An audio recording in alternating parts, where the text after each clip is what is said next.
stir it up and do things our way. So if you wanna move, get out of our way. Hey, hey. Hello. Hi. I love the sunglasses, Nate. They're very I don't know, 80s John Hughes-ish. Thank you. I was gonna say, I'd say we have a special guest, Stevie Wonder here. No, I'm sorry. I'm recovering from a I got an eyebrow lift this week. I had a Groupon for Terry Dubrow Groupon that was about to expire. So I think he did a good job. I certainly look better than Tamra after 2 days. So Yep. Yeah.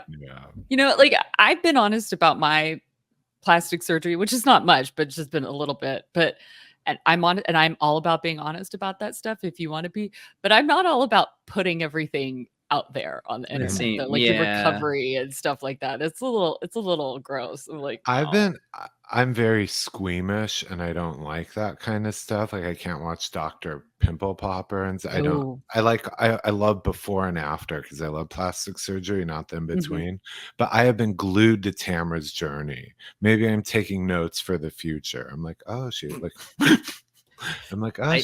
turning out well. I love that she's even teasing her daily journey. Like she'll post something in the morning being like, stay tuned for today's photo. And you get people are genuinely excited about it. Yeah. Because she was a mess that first, the first day when she had a green face or blue face, whatever it was, which is funny already because the first thing after my first Orange County episode, I said, oh, I can remember Tamra because she looks like Kristen Chenoweth. And of course, the green face would, of course, been the other character in Wicked, but still, it had a very Wicked vibe to it. Yeah.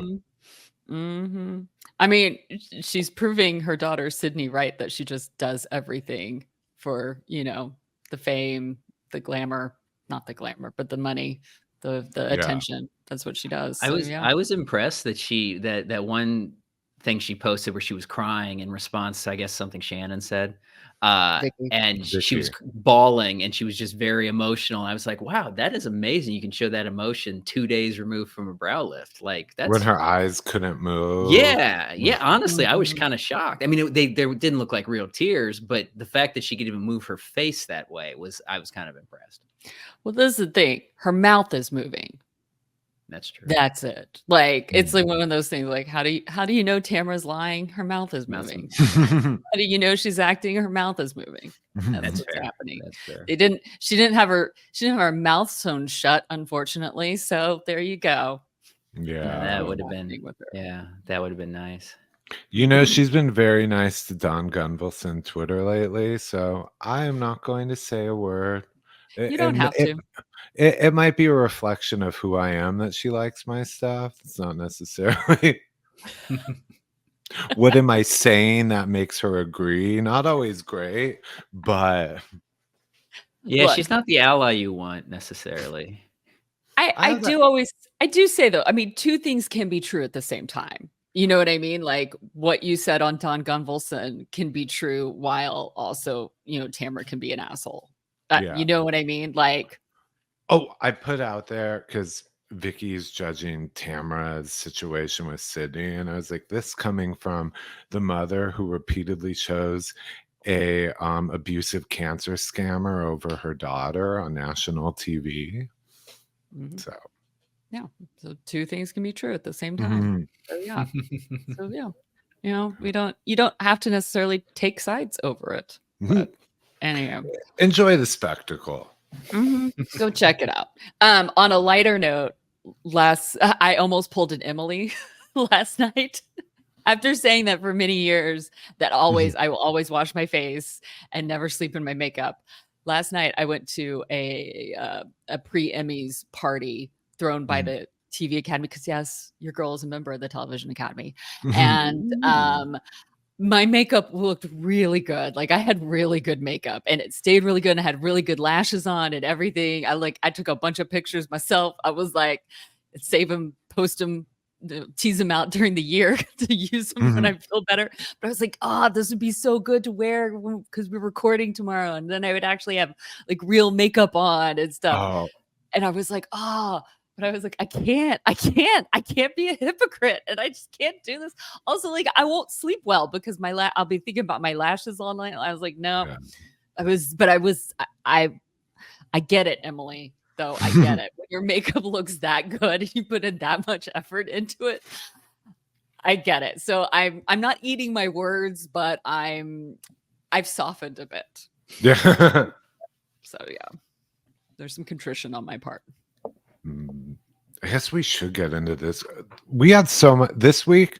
We had a lot on social media. Like we were having one of those 2 separate episodes where OC in the news and on social media, and then the episode, which I guess we should get into. Yep. I mean, it opens with the Dubrows. Yeah. In the Beverly Hills house. And none of them know how to use a hammer. Shocking. Though I was a little shocked that and Heather called it out, that her husband doesn't know how to use a hammer. He is a surgeon. Well, I mean, like delicate fingers. Yeah, I suppose. And this is why I liked you, is honestly, it was such a like my mom makes fun of me when I was rushing in college, a Jewish frat, and she was like, what will the hazing be like? They give you 2 days to change your own tire. Like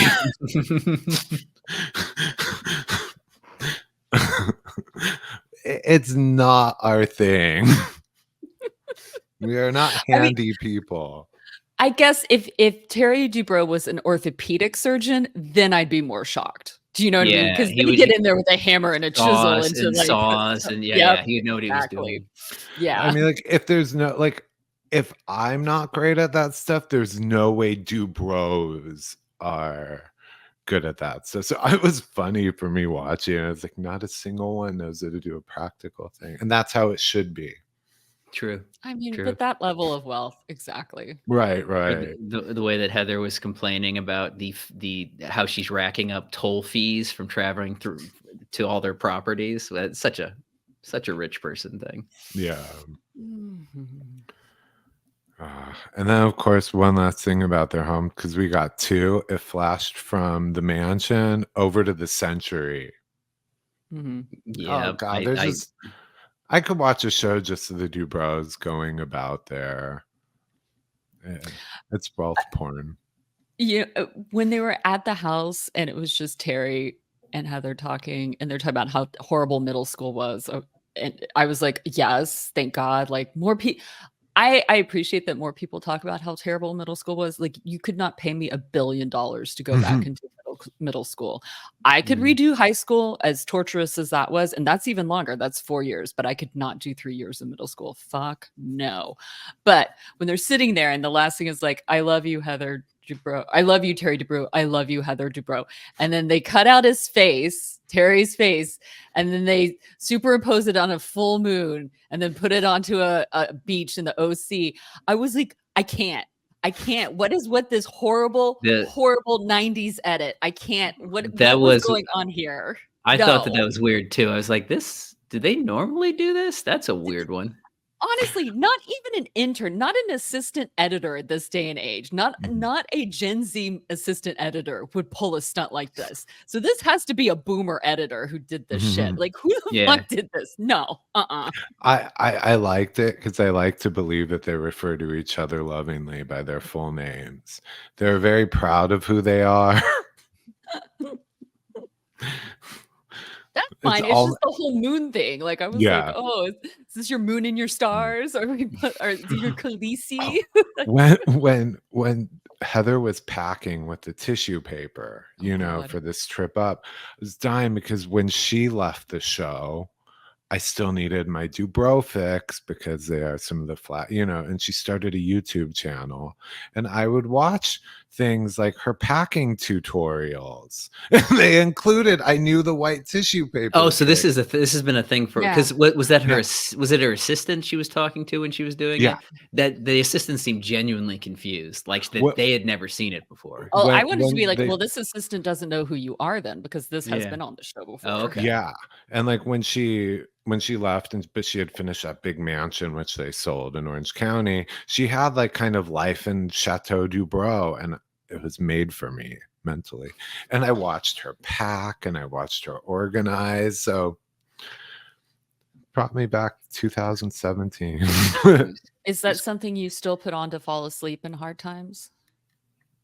I find the Dubrows lifestyle very soothing. No, some people do. Call me Heather. Call me Heather Dubrow. Like, the not skip ahead, but the white tissue thing was a very stark contrast to the way Shannon packs in Ziploc bags that she tears open and then just throws them in the suitcase and then has a driver help her hold the suitcase down to close it. It's a far cry. While she breaks the suitcase. While she breaks the suitcase. It's a far cry from tissue paper. Yeah. I feel like I'm in between those two. Yeah, I'm somewhere on that spectrum. Probably closer to Heather than the other, because I can't, like, that was making me anxious watching Shannon do whatever Shannon was doing. Yeah. I'm definitely like I start packing like 2 days before. Like slowly. Do you know what I mean? Like I start organizing things, doing my laundry, like making sure all that. And I'm a person who does unpack usually the day they get back too, because I can't.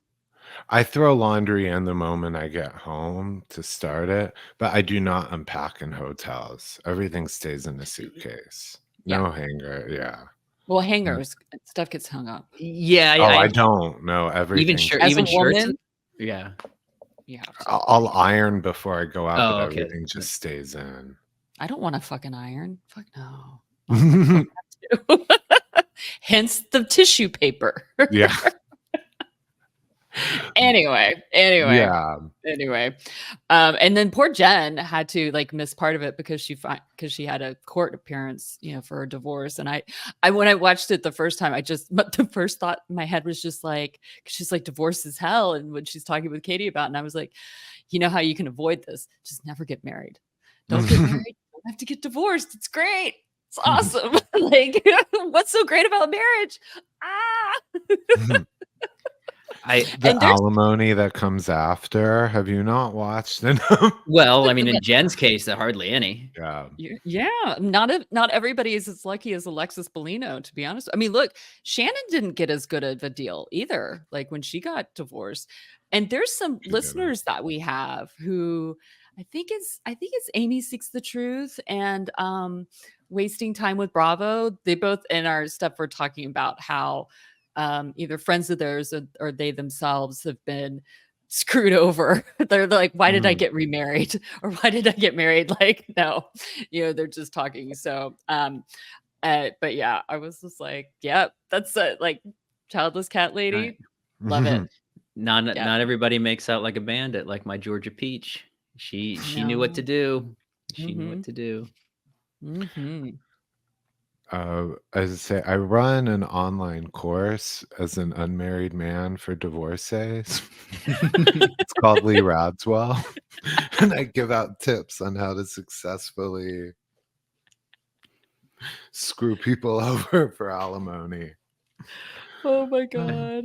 You can enroll for free. No. Jen needs to take it.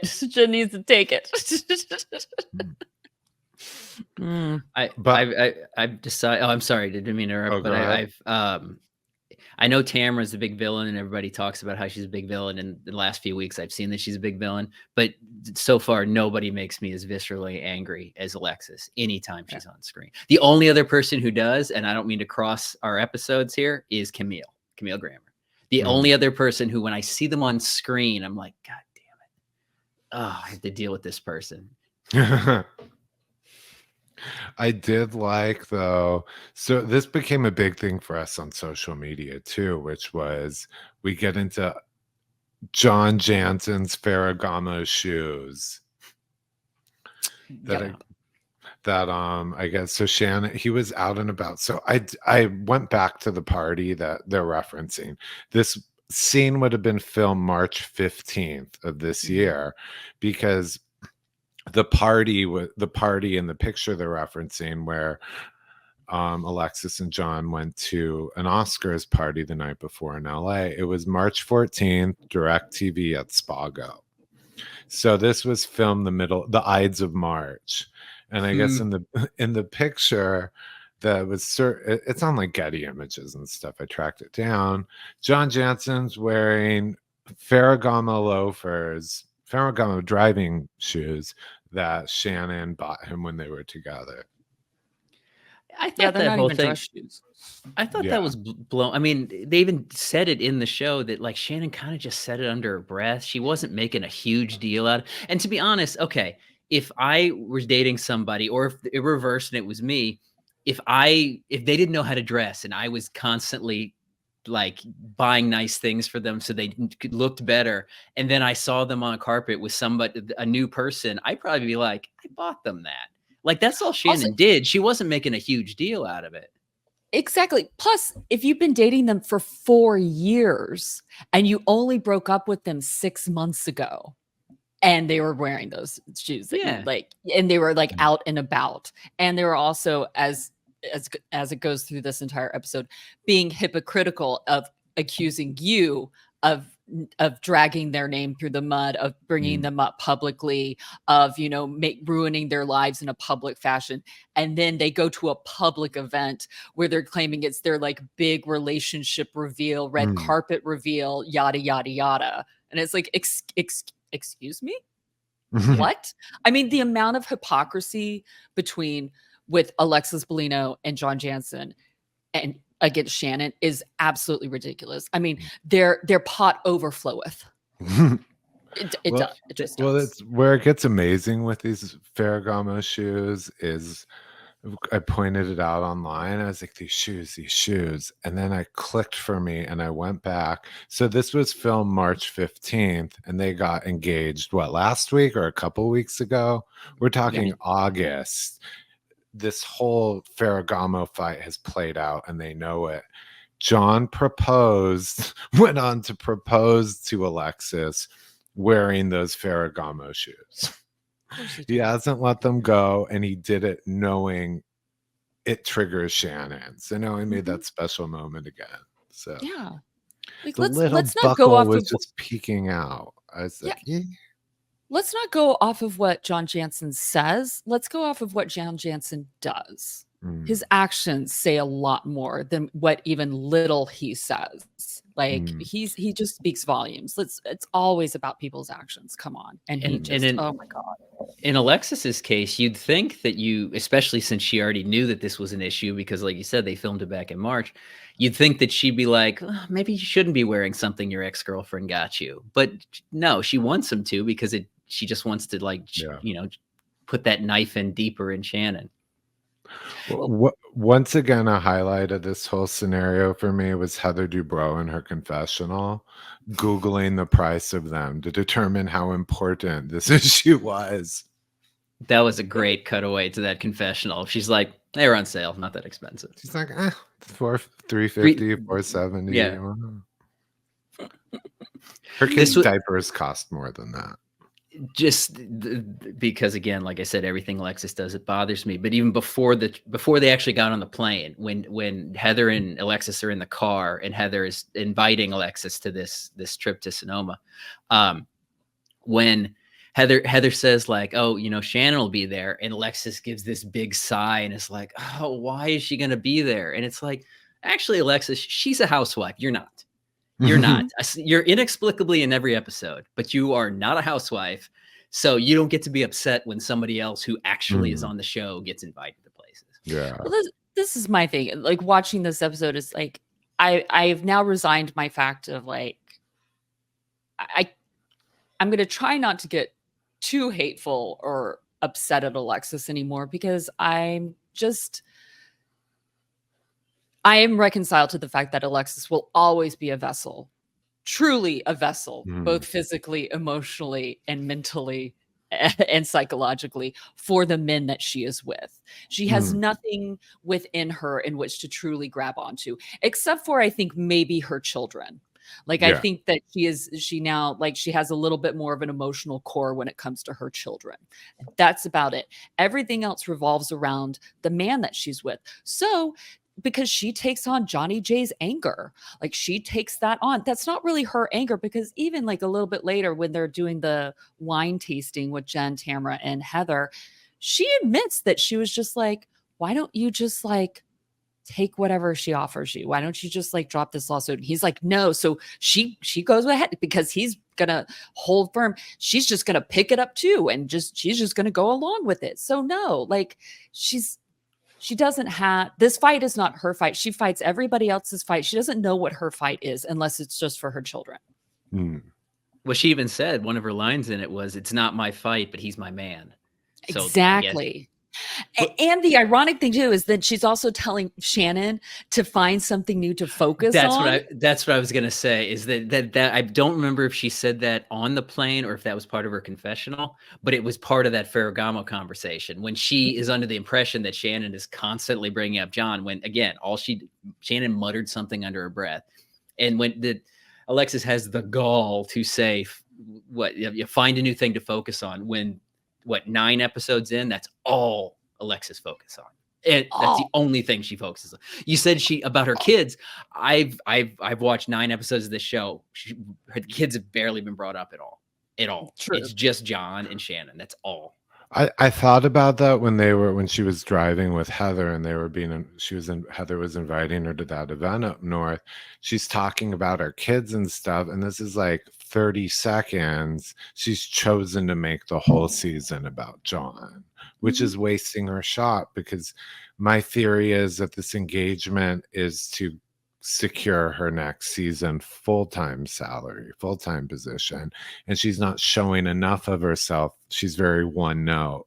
So what what she's trying to do, I think maybe John had this idea too.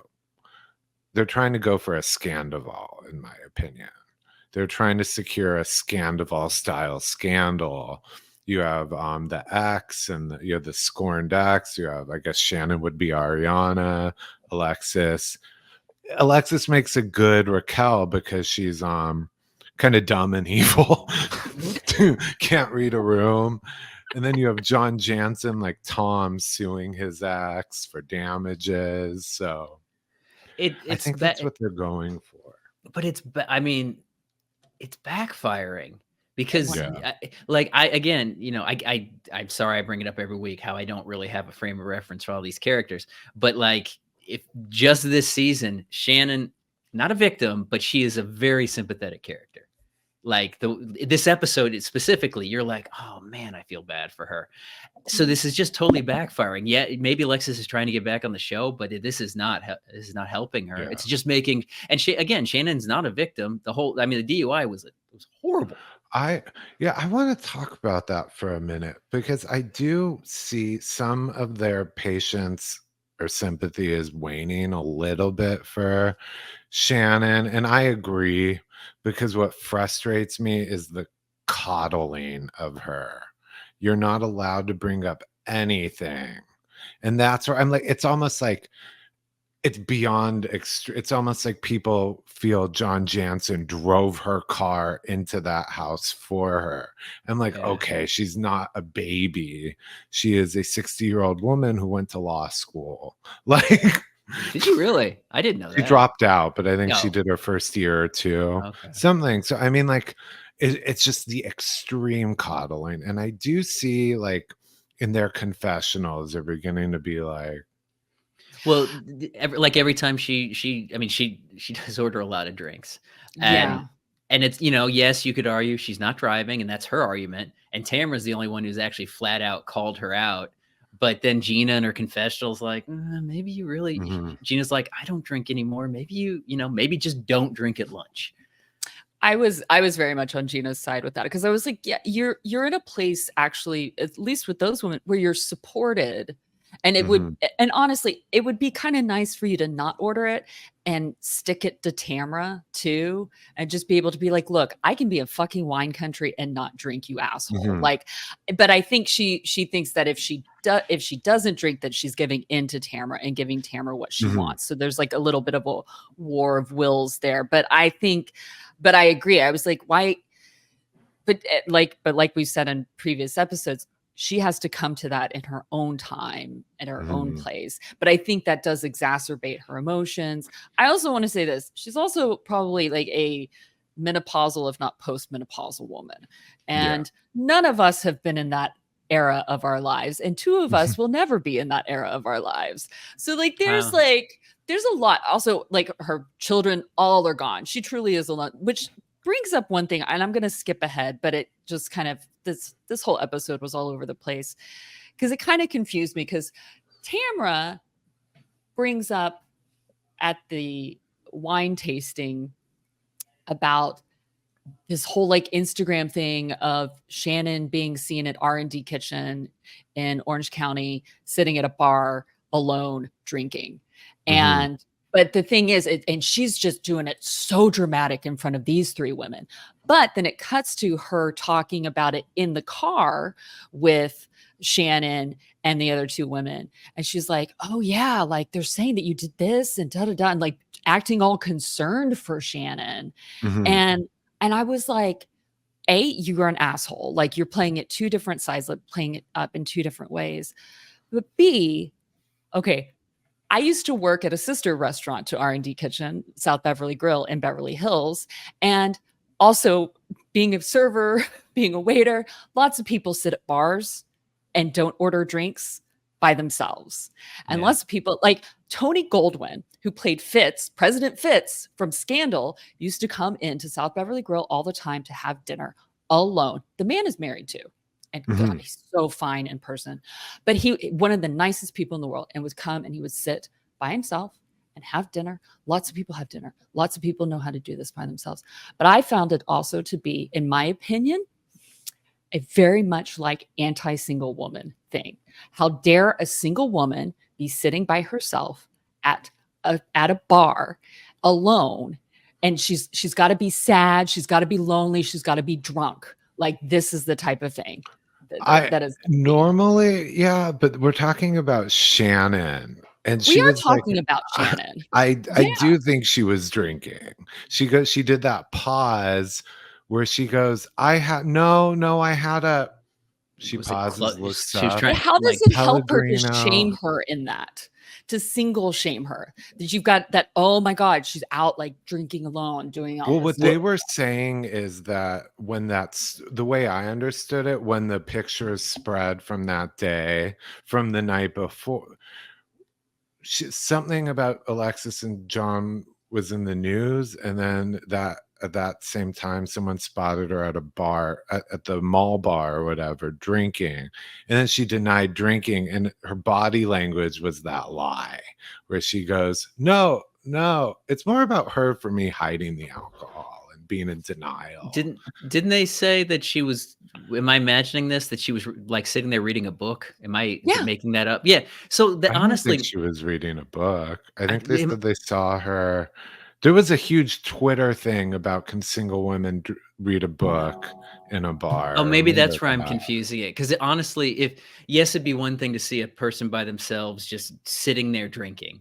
But to me, if you see somebody reading a book with a glass of wine, I don't think anything of that. I mean, granted, it's a bad look for Shannon, maybe, but she had like a book or a notebook or something. She had something out, like a reading material with her. Maybe it was a burn book for like Alexis. Maybe she's writing her memoir there, like anti-Tamra stuff. But that's the thing. Like it goes both ways. I see what you're saying, Jordan, but I also just think it's like if it had been John Janssen, if he was single and it would have been him sitting there alone with a pint, we wouldn't have been saying anything. That somebody would have been like, could be non-alcoholic beer, da-da-da-da-da. And so that's what I'm saying, because also, especially in Orange County, that is so family oriented, and you got to be paired up. And we even hear Emily on the plane going, why don't you just go out and have a date? Just go out. And Shannon's like, I don't want to go out. Like, look what happened the last times I've tried to go out and date. You know what I mean? Like, can't we just let her sit at a bar and drink? Would it have been better if she sat at a table by herself and had a drink with a book? I don't know. She was damned if she did. She was damned if she doesn't. Do we want her to sit and drink at home alone? I don't think they were painting her as being alone. I think what they were getting at is that she got upset and took off to a bar and was drinking alone. Maybe I she think was it's the already. alcohol, and I think it's the rumors of the alcoholism that they were getting at. Is like she sees Shannon and John and runs to drink. That's how I took it. Like more of they were hinting at the problem that I think is she's in denial of. But I think this is like the perfect example is that like people will take it different ways. Do you know what I mean? And it leaves it up to interpretation because somebody's just taking a picture and then putting it up there and not really knowing what's going on. And then we're either forcing Shannon to lie or make it look like she's lying or like do something like that. When it could just be as simple as she was already out. She heard this. She's like, I got to stop. And I just got to sit down. I love R&D. They got great burgers. They've got that spinach artichoke dip, C-spin. It's so good. Like, you just eat an entire thing of it. It's all your calories for the day and sodium for 2 weeks, but totally worth it. Yeah. Absolutely. Oh, that's all I'm saying. That's all I'm saying. It just, leaves it all up. It just gives Tamra fuel for her fire. Which is what Shannon doesn't get. No. She's not. She could be like Luann when she was in trouble. She was a better closet drinker. Yeah. I mean, Luann's kind of been down the same road as Shannon, but she handles it. Maybe because she's more of a performer, more of a liar. She's better at sneaking things. Shannon. Maybe Shannon, if she hasn't already, should reach out to Luann for a support group in that sense. Like, hey. She could show her how to navigate this. Definitely. Don't let it be about John. Don't let it be about John. It's about John. Well, John's like also talking about so much how he like doesn't want to be. I wrote something about like he made everything a big deal by making himself look worse by doing all this stuff. He was like, but it's because my name is being smeared all over the place. Dude, you have smeared your name in shit all over everything, all by yourself. Something that shocked me at the jumping ahead again, but on that is so what Shannon is. We need to roll back in a second to talk about this lawsuit because we get into the negotiations. But she says this ruining his reputation has been her admitting that she paid for a lot. And I was like, oh my God, he is an idiot. We thought he was a wife beater, a woman, a domestic abuser from the way he's making this scene. And now that's kind of what we think. It was all over that she was buying him shoes and dinner. I mean, do you think that's it though? It has to be more because the whole the extortion over the video, this and that Alexis keeps saying how she's ruining his reputation. She hasn't done anything. I mean, if that's it, the fact that she used to pay for stuff, and she even admits it was only in the beginning. She said, oh, in the beginning I paid for stuff. After a while, no, that's not. I feel like these lies there has to be more there, right? My opinion is that it could be all about the money that he's embarrassed by it. But what is actually really exposed without maybe even Shannon realizing it, what he has done and forced her into a corner has exposed him as an emotional abuser. Mm-hmm. Yeah. And he wouldn't even realize it. And Shannon wouldn't have even realized it until this even came out.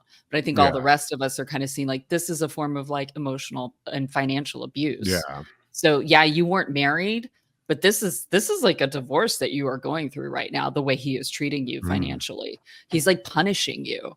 He's punishing her for what? For paying for stuff, for being more successful than him at some point. I mean, it sounds like he still has money. Like we're not calling John Janssen poor. Like we jokingly call him poor, but we've never thought that he was really poor. She alludes to the fact that he has money now. She said like he had a business and he finally his share of the business and he sold it.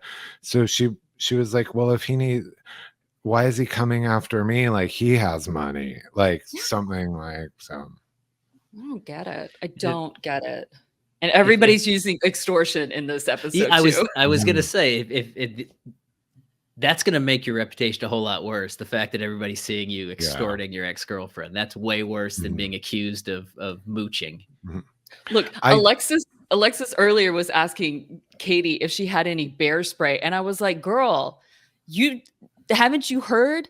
You shouldn't be afraid of the bear. You should be afraid of John Janssen. Yeah. The bear. Yeah, the man or the bear. If it's bear versus John Janssen, bear. 100%. 10 out of 10. Bear. Yeah.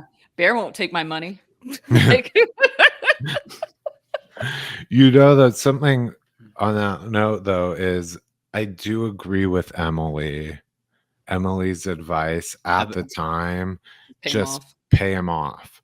And something because I've seen how these lawsuits go on, and that 75 will turn into another $300,000 defending him.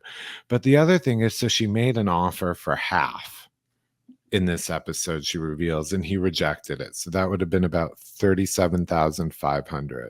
When he says no, she's like, all gloves are off, then we can go to court. That extra $37,500, just double it to the full 75, will still be so much cheaper than fighting this. So I get Emily's perspective. I understand the principal is off and she's like defending her honor, but it's that holding out on that extra 37,000 she won't give him, that's going to cost her $200,000 more. But don't you think there has to be something more to the lawsuit though? Because she immediately was like, well, I want to try to settle or I'll pay him the full thing. But at the same time, over the last few episodes, she's been very clear that this was not a loan. She said there's no paperwork that it was a loan. He can't prove it. She says herself, I can prove that I paid for everything earlier on. She's like, I have receipts for that. There's no proof it's a loan. So why is she so sure she's going to lose? Maybe because this is a wire transfer. This wasn't like putting a meal on a card. These were, I don't know what kind of receipts Alexis brought. If they were written checks or wire transfers, I don't know how it works in court. So that's not an answer. What I'm saying is these were like direct banking transactions. So I wonder if he could, I don't know. I'm not sure. Well, but there might just be more to it that we don't know. Yeah. Or maybe it's, something where like her lawyers are like, well, you can't necessarily prove all this stuff because you just putting a trip on your credit card doesn't show that you necessarily paid for him, or that like, these type of things. Like we can show these receipts that you paid for stuff, but because it's like, you're not paying for something in the name of John Janssen, yada, yada. Like her lawyers are like, we could fight this, but it'll end up costing you more money in the long run, type of thing. And I think that's where like Emily was coming from it. Also Katie too was that, Gina got it, but it also was like, I understand the principle of it, of not wanting that. But I also get it because sometimes you're just tired. Sometimes you're just tired and you're just like, I don't know. And it never hurts to at least offer, you got to share Horowitz, this stuff. You got to negotiate it first. Yeah. Never accept, but even the whole her paying for stuff earlier on is completely has nothing to do with the lawsuit, because the question for the lawsuit that Katie brought up at Gina's dinner several episodes back is, was it a loan or did you borrow? Like, was it borrowing? I'm sorry. Was it a loan or a gift? Excuse me. That's what Katie asked. And if you can prove that it wasn't a loan, like there's no paperwork claiming it was a loan, then you could win that lawsuit. But she's so clearly resigned to, I'm going to lose this lawsuit. But aren't verbal contracts binding in California in some instances? I'm not sure. Wouldn't that just be a he said, she said? Like if neither side has proof? You can at least like put a loan. And I'm sorry. I don't even know if this is legally binding, but you could put a little note on when you write out at least a paper check on the purpose of it, or you can put a note in the transaction. I don't think that it amounts to a contract, but I don't know how this stuff works. I mean, if there was a line in it that said money for or loan for facelift, that'd be pretty funny. That like just like I'm picturing a $75,000 check, and then on the little line it just says facelift money. So there's like, I looked it up and it says verbal, California recognizes oral contracts. and they are fully enforceable in most cases. They usually have a statute of limitations of 2 years within the parties for breaching him. So they can be. It could be legally binding. But if it's an oral contract between two people and there were no other witnesses and one side is claiming there wasn't one side is claiming there was, how do you prove that there was? I don't know. Let's ask Emily Simpson. Yeah. I mean, or Shane. He finally passed the bar. Oh, okay. Last week, how we talked about how Emily served zero purpose this season, which is still true. But the one thing that made me like her the one thing she said is when she said her favorite smell is tacos. When she wanted a perfume that smelled like tacos, I actually wrote a note being like, relatable. Yes. and her Midwestern pronunciation of measurement was cute too. She's like, that's not how it's spelled? It's not measurement? I didn't know what she was saying at first. I was like, wait, what did she say? Oh, that's Midwest to the core right there. Oh my gosh. When they're sitting at the spa talking about all this stuff, I will say this, the fact that Gina let it slip, quote unquote slip, because I don't know if it was on purpose or what, but in that moment, I was like, you know what? Gina did her the biggest favor and was her real true friend in that sense. And then when Shannon came back after talking to her attorney saying, give him whatever he wants now because he has these videos here. And she said to her, you're a really good friend, Gina, for telling me this. And I was like, and you could tell she really meant that. She was like, thank you for telling me this, because otherwise this could have been dragged out. And I just had to reflect about how Tamra has known this for weeks. Tamra's had a chance to really be, if you really wanted to be a really good friend to Shannon, Tamra, you would have told her this. You would have told her this weeks ago. And instead, for a storyline, you did not tell her. You told everybody else but her. And you allowed this to drag out. You allowed it to drag out legal fees. You've allowed it to cost her fucking money. And let's say you didn't know that she was being sued at that dinner. You could have easily said right then and there, he has videotapes of you from that night. This could have been fixed weeks ago, but she didn't. That's where I go. The actions speak louder than words. Tamra is not a good friend at all, period. Ever. She wasn't a friend at all. I mean, that's their job. It is, but there still was a storyline up until that point. Yeah. Do you know what I mean? But when you're talking about somebody's money like that and their children and their livelihood, like that's where I go, no, that's bigger than the job here, because it is part of her job to tell her. Like that's the bigger part. Like imagine the different ways this storyline could have gone if Tamra told her, and that reconciliation. And then Tamra has a storyline of how do I navigate these two friendships between Alexis and Shannon, and how do I navigate that? And then that brings up a whole new different dynamic. That's the thing about reality television. Sometimes if you try to control it too much, you don't get as good of a thing as if you actually open up to what is actually happening and let things flow. Reality can be stranger than fiction. So sometimes you need to allow these moments to actually happen. And Tamra trying to engineer it too much, I think sometimes backfires for her. I did like, though, in that scene with the videos, it gave me a flashback. This episode gave me a flashback because they're up there for Heather's champagne party and they're in Sonoma. 2015, they had another one in Napa, the county next door, where Heather was doing another champagne line. That's the one where Shannon yells at Megan King Edmonds, I start charities. But anyways, besides that, it was cute and shows how far they've come when Shannon finds out the videos and she shows up at Heather's hotel room shaken and needing to talk and a little timid. She's like, I don't want to invade your space.